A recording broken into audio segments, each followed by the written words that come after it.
सौभाग्यवती भाट आठवा. मालिनी म्हणजे नयनची चुलत बहीण, अण्णांची मुलगी. तिच्या लग्नासाठी बाळू, मीना आणि नयन गावी आले होते.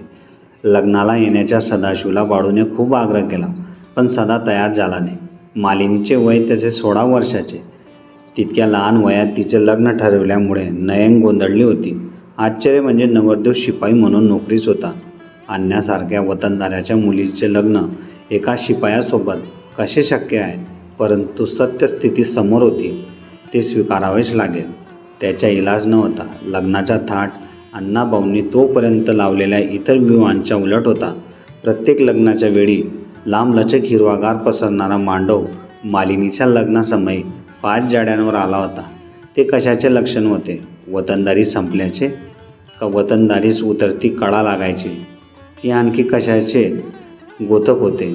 लग्नाच्या कार्यक्रमासही नेहमीची गती, चैतन्य, उत्साह, उल्हास काही नव्हतं. उलट कसे तरी उरकून टाकायचे असा अंदाज होता. अमरावतीहून भाऊ आई पाहुण्यांप्रमाणे लग्नापूर्वी 1-2 दिवस आधी पोहोचले होते. जायदातीवरून शहरात स्थायिक होण्यावरून 2 भावातलं अंतर आणि दरी वाढत होती. जायदातीच्या नावावर दोरी लावून मोजण्याएवढी जमीन शिल्लक होती. तीही सावकारीची दाढीत गेलेली होती. एकंदरीत अण्णांची वतनदारी शेवटच्या घटका मोजत होती. सावकाराकडून ती केव्हा कायमची संपवल्या जाईल याची शाश्वती नव्हती. तरीही अण्णा भूमिकेवर ठाम होते. लग्नासाठी आलेल्या भाऊंसोबत अण्णाचा 2-3 वेळा वाद झाला. त्या वादात बाळूही उतरला भाऊंच्या बाजूने. बाळूचे आई वडील मृत्यू पावले त्यावेळी बाळूच्या गावाकडील जमीन विकून अण्णांनी स्वतःच्या शेतीला लागून घेतलेला तुकडाही नंतर अण्णांनीच विकला होता. म्हणून बाळू भाऊंच्या पाठीशी उभा होता. कमा आत्या लग्नाला आली होती, परंतु पैशांच्या देवाणघेवाणीतून अण्णा आणि मामांमध्ये निर्माण झालेल्या दुरावामुळे मामा मालिनीच्या लग्नाला आले नव्हते. अनेक वर्षापूर्वी अण्णाभाऊंनी मेव्हण्यांकडून म्हणजे कमा आत्याच्या नवऱ्याकडून 15,000 रुपये हात उसने घेतले होते. त्यावेळी 6 महिन्यांमध्ये वापस करायचे ठरले होते, परंतु 10 वर्षे झाली तरीही पैसे परत केले नव्हते. त्यावरून अण्णा आणि भाऊंसोबत कमा आत्या मामांचा अनेक वेळा वाद झाला. नात्यांमध्ये वितृष्ट आले, संबंध दुरावले होते. मालिनीच्या लग्नाला आलेल्या कमा आत्याने पैशांचा विषय काढताच तिला अण्णांनी खडसावले. मी पैसे देऊ शकत नाही, तुम्ही काही करा असे म्हणून अंग काढून घेतले. नयनला मात्र मालिनीच्या लग्नाची घाई का असा प्रश्न सतावत होता, परंतु तिच्या प्रश्नाला उत्तर द्यायचे काकीनेही टाळले होते. घरात वेगळे गूढ आणि चमत्कारिक वातावरण होते. कुणी कुणाला विचारत नव्हते. मालिनीलाही नयनने अनेक वेळा छेडले, परंतु धातूरमातूर उत्तर देऊन तिने स्वतःची सुटका करून घेतली होती. त्या दिवशी सकाळी प्रातःविधीला जाण्यापूर्वी तांब्या देण्यासाठी न्यानीमध्ये गेलेली नयन दचकली. न्यानीत मालिनी कोरड्या ओकाऱ्या देत होती. नयनला वाटले की ती तोंड धुत असेल, परंतु तसे नव्हते. हे लक्षात आल्यावर तिने विचारले, माली, तुला बरं नाही आहे का? ताप आल्यासारखं वाटतं आहे का? मालिनी, काय झालं ग तुला? काही नाही ग, रात्री थालीपीठ जास्त झालं. तिने दिलेल्या उत्तराने समाधान न झालेली नयन म्हणाली, माले, मी आल्यापासून पाहतंय तू माझ्यापासून काहीतरी लपवते आहे. नीट सांग मला. सांगितलं ना ग, तसे काही नाही. म्हणून असे सांगत ती शक्य तितक्याच लवकर अपराध्याप्रमाणे निघून गेली. तिच्या त्या वागण्याचा अर्थ लावत नयन पांदीकडे निघाली. ती मनालाच एक प्रश्न विचारत होती की मालिनी तसे काही नाही असं का म्हणाली? तिचे उत्तर काय दर्शविते? ती तिच्या पुढून गडबडीने का गेली असावी? अहो नयनेबाई, नाही म्हणलं माणूस बी दिसत नाही का तुम्हाला? त्या आवाजाने बाणावर येत नयन म्हणाली, तसं नाही हो विमलबाई. मग कसं? 10 वेळेस आवाज दिले, पण तुम्ही स्वतःच्या तंत्रीत. पहाटे पहाटे मालकाची याद आली की काय तुम्हाला? हे काय कमलबाई, काहीतरीच तुमचं. अहो 4 दिवसांवर मालूचे लग्न आले, पण तिची तब्येत बरी नाही म्हणून काळजी वाटत होती. अहो कुणाशी बोलत नाही? काय झालं म्हणता? आपल्यातच दंग राहते. शिवाय 2-3 वेळा उलटीसुद्धा झाली तिला. आता ह्या दिवसात वाकणार नाही तर काय हो? म्हणजे? अरे म्हणजे वाघाचे पंजे, अहो गोगलगाय आणि पोटात पाय. ताईजी, तुमच्या बहिणीला दिवस गेले आहेत. काय बोलताय? विमलबाई, तुम्ही भानावर आहेत का? आता ग बया, खोटं नाही बोलले. समजा गाव जे बोलतं या तेच मी बोलले. पण तुम्हासने कामून लागलं. अहो तुम्ही तिकडं सासरी राहता ना. येथे तुमच्या माघारी काय चालू ते तुम्हासने काय ठाव असणार. हो ते पण बरोबर आहे. पण विमलबाई, असं कसं घडलं हो? मी कशाला खोटं बोलू ताईजी. तुम्ही बी याच गावात लहानाच्या मोठ्या झाल्या. तुम्ही बी जवान होत्या तेव्हा तुमच्याकडं कोणी बोट दाखवलं का? नयनबाई, स्वभाव तो स्वभावच. मालिसले गावातल्या कुण्या पोऱ्यावर प्रेम होतं. त्या प्रेमातून ती पोटाशी झाली आहे. बरं बरं, जाऊ द्या. असे म्हणत नयनने तो विषय संपवला आणि ती पांदीकडे निघाली. मालिनीच्या लग्नासाठी आल्यापासून तिचे वागणं, तिचे बदललेले रूप आणि कुणासही न बोलता गुम्याप्रमाणे आपल्याच तंद्रीत राहणे या गोष्टी पाहून जी शंका नयनला भेडसावत होती ती दुर्दैवाने खरी ठरली होती. मालिनीचे लहान वयात होणारे लग्न, शिपाई म्हणून काम करणारा पती सारे संस्कारास्पद होते. शिवाय मांडवातील हरवलेलं चैतन्य, मालिनीचे वागणे, साऱ्या गोष्टींचा उलगडा विमलबाईकडून झाला होता. विचाराचे ओझे काही प्रमाणात उतरलेली नयन घरी परतली. ओसरीवर कमा आत्या आणि भाऊंमध्ये चांगलेच वाद रंगला होता. विषय अर्थातच उसने घेतलेल्या पैशांचा होता. आत्याचे म्हणणे होते की पैसे घेताना, पैशाची मागणी करताना अण्णासोबत भाऊही होते. त्यामुळे कमा आत्याचे पैसे परत करण्यासाठी भाऊंनी पुढाकार घ्यावा. परंतु भाऊ त्या व्यवहाराशी स्वतःचा संबंध नाही असा पवित्रा घेत असल्याचे पाहून कमा आत्या चिडली होती. ते पाहून भाऊंनी कमा आत्यास खड्या आवाजात सुनावले. स्वतःकडून त्या प्रकरणावर पडदा टाकण्याचा प्रयत्न केला. भाऊंची तशी कणखर आणि अलिप्त भूमिका पाहून कमा आत्या बरीच दुखावली. तिने भाऊंचे बोल मनाला लावून घेतले. कदाचित कमा आत्यांच्या भावांवर अधिक विश्वास होता. तिला भाऊकडून तशा भाषेची अपेक्षा नव्हती. अपेक्षा भंग झालेल्या आत्याच्या डोळ्यांमध्ये गंगा जमुना उतरल्या. जमलेल्या पाहुण्यांमध्ये संजीवनी सर्वात लहान असल्यामुळे ती सतत कुणा ना कुणाजवळ असायची. परंतु अण्णाभाऊंनी तिला एकदाही जवळ घेतले नाही. साधी चौकशीसुद्धा केली नाही. तसेच त्या दोघांनी नयनची, तिच्या संसाराची किंवा नयनला होणाऱ्या त्रासची चकार शब्दानेही विचारणा केली नाही. तिचे लग्न केले म्हणजे संबंध संपला अशीच सोयीस्कर भूमिका त्यांनी घेतली.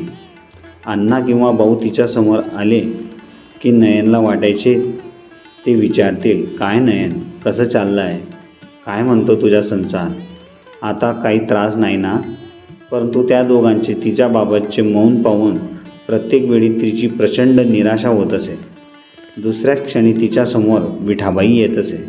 तिचे शब्द तिला आठवत असत. मग मनाची समजूत घालून ती स्वतःच्या कामामध्ये लक्ष देत असे आणि बाकीचे सर्व विसरून जात असे. नयने, तुझी पोरगी म्हणजे लहानपणीच्या बाळूच, असे कोणी तरी आपलेपणाने म्हणायचे आणि ताबडतोब नयनेला सदाशिवचे तसेच वाक्य आठवायचे. त्याच्या बोलण्यात राग, वेगळा अर्थ, कुशीतपणा ठासून भरलेला असायचा.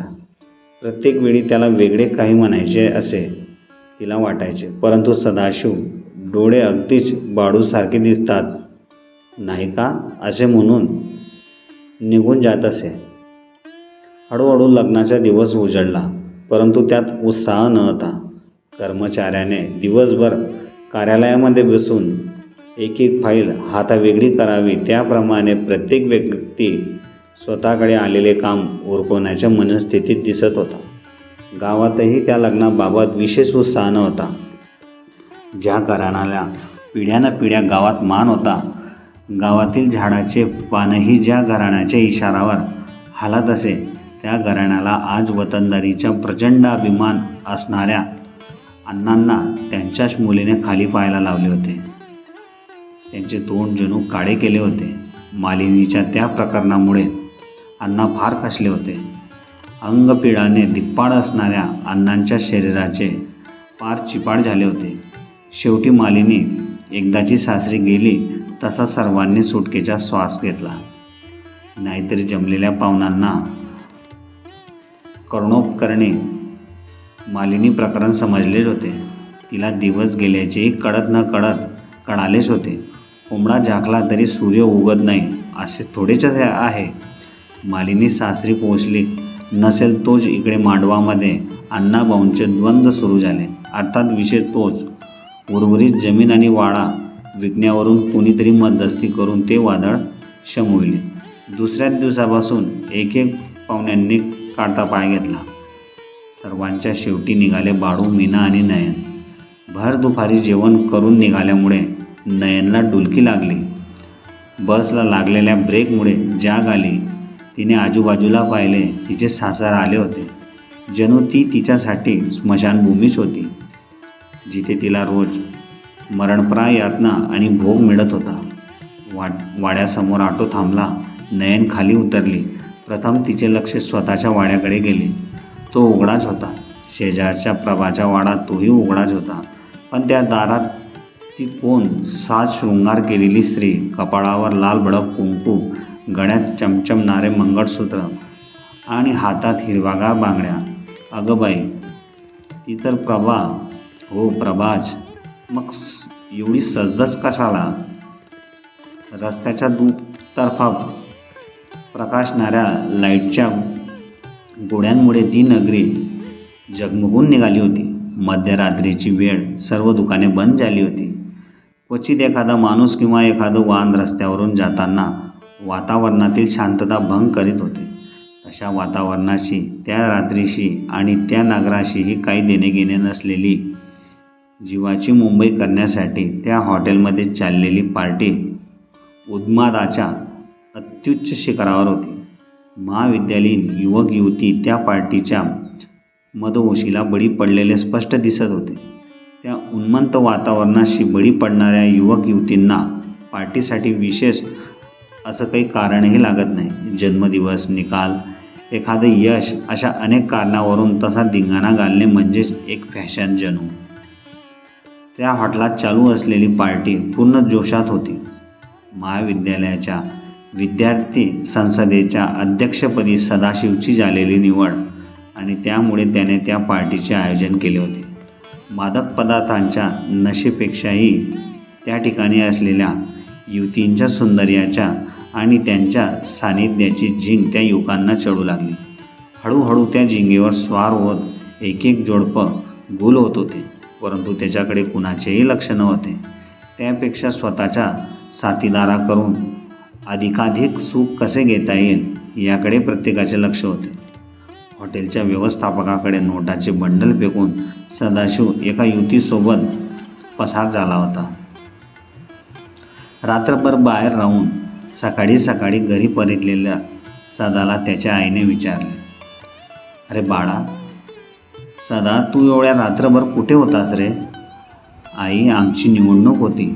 मी निवडून आलो ना. मला त्या ठिकाणीच जास्त वेळ लागला म्हणून उशीर झाला. तू निवडून आलास? हा घे ₹1.25. ज्या देवासाठी खडीसाखर आण. आपण प्रसाद ठेवू देवासाठी. आई, मला ₹5,000 पाहिजेत. ₹5,000? एवढे कशासाठी बाळा? आई, असे काय करतेस ग? मी निवडून आल्याची पार्टी द्यायची आहे मला मित्रांना. तू देणार आहेस की नाही मला सांग. मग मी का काढू? नको नको, घे माझा राजा, घे, असे म्हणत सदाशिवच्या म्हाताऱ्या आईने त्याला ₹5,000 देऊन त्याचा हट्ट पुरवला. सदाशिव 3 वर्षाचा असताना त्याचे वडील मरण पावले. घरी गडगंच संपत्ती होती. सदाशिवप्रमाणे त्याचे वडील तेही एकटेच होते.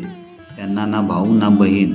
गड्यांनी केलेल्या बदमाशीतून भरपूर माल आणि पैसा घरी येत होता. नवऱ्याच्या मृत्यूनंतर पोराला सदाशिवच्या आईने त्याच्या प्रत्येक हट्ट पुरवला. सदाची प्रत्येक मागणी तात्काळ पूर्ण होत असे. एखाद्या वेळी त्याने मागितलेली गोष्ट मिळवण्यासाठी उशीर होताच सदाशिव सारी गल्ली गोळा धन आणून सोडत असे. त्याचा हट्ट मागच्या पुढचा विचार न करता त्याची आई पुरवत गेल्यामुळे तो म्हाताऱ्या आईच्या डोक्यावर बसला. तिच्या डोक्यावर जणू मिरे वाटत सुटला. 8वी-9वीच्या वर्गात शिकत असल्यापासून सदाचा खिसा फुगलेला असल्यामुळे त्याच्याभोवती मित्रांचे कोंडाळे असायचे. गुळाच्या डेपी बोतालगतच्या मुंगड्याप्रमाणेच त्याची मित्र त्याला चिटकून राहत असे. त्या संगतीतूनच सदाला नानाविध व्यसने लागली. अगदी दारू आणि क्वचित प्रसंगी आईच्या न कळत घरातले पैसे काढण्यापर्यंत असे विशिष्ट प्रकारचे व्यसन त्याला लाभले. त्याच्या वागण्यामध्ये आपोआप बेदरकार वृत्ती आली. रोज नवा ड्रेस बदलावा त्याचप्रमाणे तो स्वतःची मैत्रीण बदलत असे. सदाच्या कोणत्या त्रासाबद्दल खोडीबद्दल कुणाचीही त्याच्या घरी तक्रार करायची हिंमत नसायची. एखाद्याने तक्रार केलीच तर म्हातारी सदाची बाजू घेऊन त्याला दूत करायची. अनेक वेळा सदाने डोके फोडल्याची तक्रार घेऊन येणाऱ्यास म्हातारी म्हणायची, अहो माझा सदा मुद्दाम नाही करायचा. त्याने कुत्र्याला किंवा माकडाला दगड मारला असेल, तुमच्या पोरानं डोकं मध्ये घातलं असेल, त्याला सदा काय करेल. ती गल्ली जरी पूर्ण त्यांच्या भाविकांची असली तरी चांगल्या वाईट प्रसंगाशिवाय एकमेकांकडे जाणे येणे होत नसे. त्यांच्या शेजारी सदाशिवच्या दूरच्या नात्यातला विदुर मामा एकटाच राहत असे. त्या दिवशी सदाची आई सदाला म्हणाली, सदा तुला समजले का? अरे तुझा थेरडा मामा लग्न करतो आहे. काय या वयामध्ये? मामा चगला की काय? हो ना. अरे एवढी मोठी जायदादीस वारस तर लागेल. पोरीचे काय बाबा, कुणीही देईल. मुलीचा जन्म गरिबाच्या घरी त्यासाठी होतो. अशा गडगंज जायदादीकडे पाहून कुणीही त्याच्या गळ्यात पोरगी बांधेल रे. पण आई, या वयात लग्न करून मामा करेल पण काय? जाऊ दे ना, आपल्याला काय, असे म्हणत म्हातारी पूजापाठात दंग झाली. स्वच्छंदी सदाही ती गोष्ट विसरला. संपर्कात येणाऱ्या अनेक मुलींसोबत त्याचे संबंध होते, परंतु कोणा एकाशी अडकून राहणे त्याला जमायचे नाही. कामपुरता तो तिच्याशी मैत्री करायचा. 2-4 वेळा संबंध येताच प्रत्येकीला खड्यासारखे दूर करून पक्षाप्रमाणे एका फांदीवरून दुसऱ्या फांदीवर जात असे. निडावलेला सदा पिऊनही घरी येई. सुरुवातीला 1-2 वेळेस आईनं त्याला हटकवले, परंतु सदाने असे काही आकांड तांडव केले की तिने नंतर त्याला त्याबाबत चकार शब्द बोलायचे सोडून दिले. जाऊ दे बाबा, तुला जे करायचे ते कर. अखेर त्या मामाचे लग्न झाले. गावातच लग्न असल्यामुळे सदा लग्नाला गेला. सहजच त्याचे लक्ष वधूकडे गेले आणि नकळत त्याचा हात स्वतःच्या कपाळाकडे गेला. निसर्ग कधी कधी क्रूर होतो. त्याचे उत्तम उदाहरण म्हणजे ते पती-पत्नी. एका उमललेल्या कळीचे भवितव्य अंधारमय होत होते. स्वतःच्या मुलीच्या वयाच्या मुलीसोबत तो म्हातारा संसार थाटत होता. त्या अल्पवयीन नवरीला त्याच्या वंशाचा दिवा तेवण्यासाठी स्वतःच्या तारुण्याचा बळी द्यावा लागत होता. त्यापायी आजीवन स्वतःची भूक, इच्छा यांचे दहन करावे लागणार होते. लग्न लावून सदाशिव परतला. नंतर स्वतःच्या दैनंदिन जीवनात व्यस्त झाला. परंतु काही दिवसानंतर त्याच्या लक्षात आले की त्याच्या बाहेर जाण्याच्या वेळी ती दारात उभी असायची, म्हणजेच त्याची मामी. नजरानजर होताच हलके स्मित हास्य करायची. नकळत सदाशिवही तसेच प्रत्युत्तर देऊ लागला. त्या दिवशी दुपारी तो काही कामासाठी शेजारच्या वाड्यात गेला. प्रभा एकटीच वाड्यात होती. नेहमीप्रमाणे प्रभाने हसून त्याचे स्वागत केले. तिच्या डोळ्यामध्ये वेगळीच चमक होती. त्या नजरेला नजर सदा देऊ शकला नाही. तरुणीच्या डोळ्यातले आव्हान नेहमीच अलगट टिपणारा सदाशिव त्या आव्हानांपुढे अस्वस्थ झाला होता. त्याला लाज वाटू लागली होती. मामा आहेत का? सदाने विचारले. मामी? अरे हा तू भासा आहेस ना? खरे तर या शब्दांनी मी दचकले. असे प्रभा बरेच काही बोलत होती. तिने सदासाठी चहा केला. तिच्या थरथरत्या हातातील कब्बशी घेतानाचा स्पर्श बरेच काही सांगून गेला. त्यातला अर्थ जाणणाऱ्या सदाच्या शरीरालाही वेगळी संवेदना जाणवली. तोपर्यंत तशी संवेदना कुणाच्या स्पर्शाने जाणवली नव्हती. प्रभाच्या डोळ्यातील आव्हान त्याला त्या वाड्यावर वारंवार जाण्यासाठी भाग पाडत होते. त्यालाही सोन्या चांदीच्या ताटामध्ये जेवायचे डोहाळे लागत होते, म्हणून तो वारंवार वाड्यावर जात असे. काही काम नसताना. त्या संध्याकाळी सदा प्रभाच्या वाड्यामध्ये शिरत असताना त्याला एक मुंगूस आडवे गेले. अलभ्य लाभ होणार या शुभ संकेताने आनंद घेत तो वाड्यात शिरला. चिरपतिचित स्मिताने आणि आव्हानात्मक नजरेने प्रभाने नेहमीप्रमाणे त्याचे स्वागत केले. त्याची धडपड वाढली. तो सोफ्यावर तिच्या शेजारी अंतर राखून बसला. दोघांच्याही शरीरातील स्पंदन वाढली. मोठ्या वादळातील होडीमध्ये सापडलेल्या प्रकाशाप्रमाणे धडधडत्या मनाने दोघांची नजर जरी दूरदर्शनवर असली तरी दोघांची चित्त यावर नव्हते.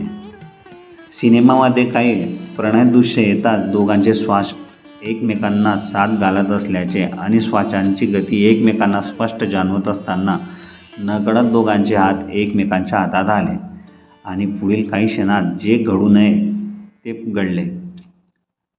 एका समाजमान्य नात्यातून समाजाला अमान्य असे दुसरे नाते निर्माण झाले. कदाचित नियतीला हेच अपेक्षित असावे. शरीर सुखासाठी तणमणणारी प्रभा शांत झाली. त्या दिवसापासून सुरू झाले एक दृष्ट चक्र. भरतीचे पाणी जसे जमिनीकडे धाव घेते, वेल झाडास लपेटून घेताना स्वतःचे अस्तित्व विसरते, त्याचप्रमाणे ते दोघे एकमेकांच्या अस्तित्व लपवण्याचा प्रयत्न करू लागले. एकटे असताना दोघांनाही ते संबंध मान्य नसत. पश्चातापाने होरपळत असत. परंतु नवीन नाते आणि त्यामधून मिळणारा आनंद त्यांना अस्वस्थ बसू देत नसे. शरीर धर्म कुणालाच चुकला नाही. लग्नापूर्वी शरीर सुखाची चव चाकणाऱ्या प्रभाचे हक्काच्या पुरुषाकडून समाधान होत नसे तेव्हा तिच्या डोळ्यांपुढे अनेक चेहरे येत. विनय, अजय यांची प्रकर्षाने आठवण येत असे. त्या दोघांपासून मिळालेले सुख आनंद प्रभाला लग्न झाल्यावर कधीच मिळाला नव्हता. जे समाधान तिला छोट्या संबंधातून प्राप्त होत असे तशी तृप्ती तिला हक्काच्या नात्यातून मिळत नव्हती.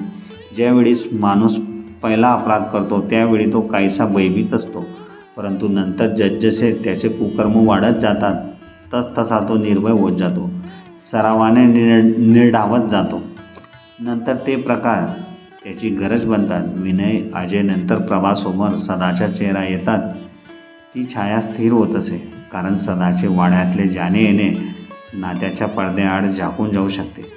पुढे पुढे सदा तिची गरज बनत गेला. परिस्थिती तशी विचित्र झाली. तिथे नाते होते, चांगले वाईट विचार गौण ठरत होते. किंबहुना तसा विचार करायची इच्छा नव्हती. सदाशिव तो तर एक भ्रमर होता. नवनवीन फूल शोधणे आणि त्यातला मधुरस शोषून दुसऱ्या फुलाकडे धाव घेणे हा त्याचा स्वभावधर्म होता. त्याच्यावर कुणाचेही अंकुश नव्हते. परिस्थिती कशीही असो तिला स्वतःकडे वळविण्याच्या कलेत तो प्रवीण होता. त्याच्या त्या प्रवृत्तीला लहानपणीच आळा बसला असता तर आज चांगले दिवस त्याच्या आईला पाहायला मिळाले असते. परंतु क्रिकेटप्रमाणे मानवी जीवनात जरतरला स्थान नसते. परिस्थितीला स्वतःकडे वळवताना सदा कधीच त्या स्थितीचा गुलाम बनत नसे. परंतु प्रभाच्या संबंधात मात्र तो परिस्थितीच्या आहारी गेला होता. तो जे करत होता ते वाईट आहे, चूक आहे हे सदाला निश्चित समजत होते. परंतु परिस्थितीचा गुलाम बनत तो प्रभाच्या सौंदर्याच्या चक्रव्यूहात अडकला होता. त्यातून बाहेर पडणे त्याच्या हातात नव्हते. त्याला ते जमलेही नव्हते. प्रभा आणि सदाशिव दोघेही प्रवाशाप्रमाणे एका झाडाखाली बसले होते. झाडावर लटकलेली फळे कच्ची होती. पिकलेली फळे शोधण्याची तसदी त्यांनी घेतली नाही, कारण त्यांना भीती होती की काळ त्यांची वाट पाहणार नाही, आणि म्हणून त्यांनी कच्ची फळे तोडून खायला सुरुवात केली. काळाच्या चक्रव्यूहात दोघेही सापडले होते. तेथून बाहेर पडण्याचा मार्ग सापडत नव्हता आणि त्यांना तो शोधायची इच्छा झाली नाही.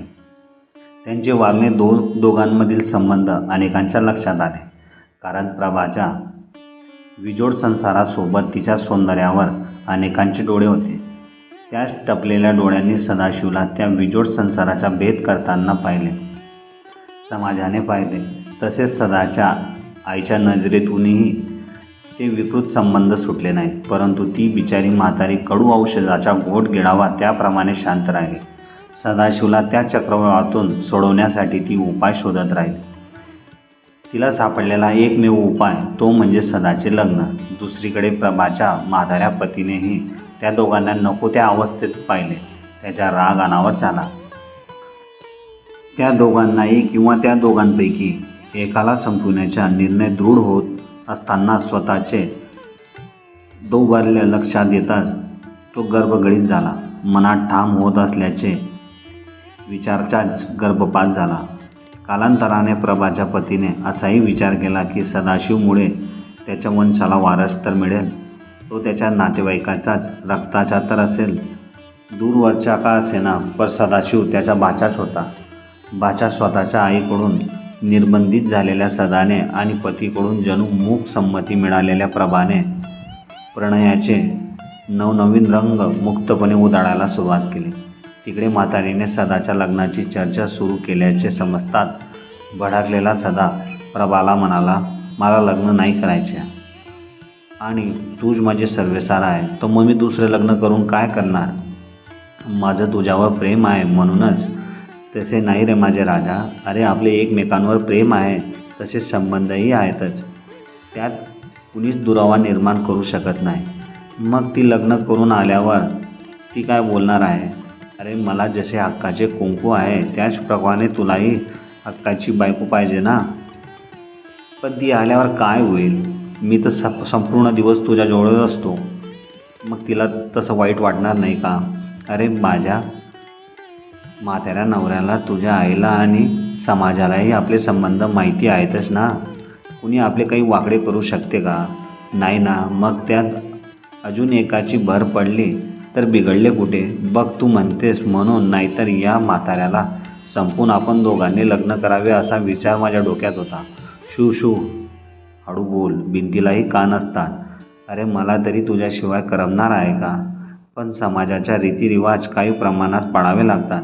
आईच्या समाधानासाठी एखादी बाहुली ठेवल्याप्रमाणे तिला वाड्यात ठेव. नंतर पुन्हा तू आणि मीच दिवसभर मजा मारू. तू म्हणतेस तर ठीक आहे, सदाशिव असे म्हणाला. शेवटी सदाचे लग्न झाले. नयन वाड्यात आली. एक चालती बोलती बाहुलीच होती, पण कटपुटली बनून सदाच्या तालावर चालताना त्याचे अत्याचार, जुलूम, यातना सहन करणारी नयन होती. नयन पदोपदी मरणात लिप्त होऊन जाणारी एक शापित सौभाग्यवती बनून राहून गेली होती.